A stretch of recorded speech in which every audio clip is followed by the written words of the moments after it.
Hey Daily Hopers, Nick here. We're in 2 Kings 22 today. We're going to be hearing about Josiah, the good king.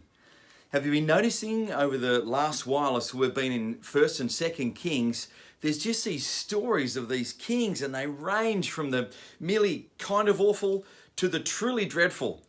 Josiah bucks the trend. He became king when he was 8 years old, and we know from other parts of the Bible that by the time he was 16, he was starting to think deeply on the things of God. When he was 20, he started to say to all those in Judah, hey, take down these pagan sites, take down these places of idolatry, these things that you trust in other than the Lord himself. When he was 26 years old, he sent his kind of secretary, Shaphan, out to the temple to check in on the workers, to see what was going on there. And when Shaphan was there, he met with Hilkiah the high priest, and the high priest said, hey, I found the book of the law. Now, biblical scholars don't know if it was just part of Deuteronomy or maybe it was the whole Pentateuch, what we call Genesis, Exodus, Leviticus, Numbers, and Deuteronomy, but he'd been reading it. Shaphan brings it back to the king and reads it to him. And it says in verse 11, when the king heard the words of the book of the law, he tore his robes. He was stricken. He was humbled. A friend of mine says that before Jesus, we get to be humbled. We either get to humble ourselves or we're going to be humbled by him. But either way, we're going to end up humbled. And the truth is, it's better for us to choose to humble ourselves. But ultimately, everyone before the Lord is going to fall down on their face before the King of Kings. Here, Josiah does it as if of his own accord. And he's stricken thinking about the law and how short he has fallen of God's amazing love. And I think about that when I read the Bible. I'm like, God, I've fallen so short. I'm like those dreadful, no good, very bad kings who ruled the land back in the day. I've got all these little idols that creep in and all these insufficiencies and these sins and so on and so forth. I don't think I'm alone. But Josiah sends out Shaphan and some others. He says, go and inquire of the Lord for me.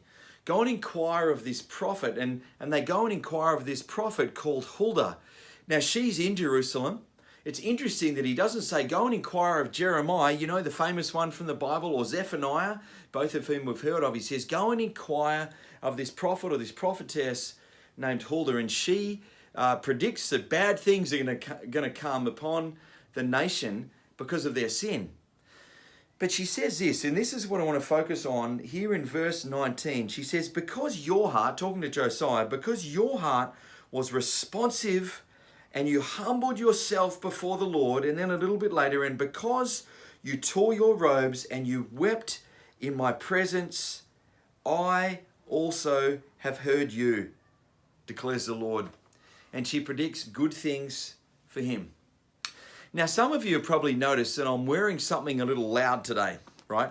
I'm wearing the USA rugby jersey. Now, for sure, my wife is going to tell me off for my fashion choice, but I'm here on campus for kids' games, so that's what we do. In our family, we try and do this thing. I want to say it's almost on a daily basis that when we get something wrong, say a bad fashion choice or something, more extreme than that, we try to humble ourselves. And especially with the kids. Especially with my kids, I've noticed when I say, hey, that thing, you were right and I was wrong. And we'll ham it up sometimes and say, you are amazingly right and brilliant and wise. I'm here and I stand in my wrongness. I wallow in my wrongness, and we make a joke about it, but we try to humble ourselves. There's a thread of truth in it, friends. And I would say that someone who is mature in the Lord, someone who's walking closer and closer with the Lord, is getting more and more humble as we realize our own wretchedness and his very great kindness.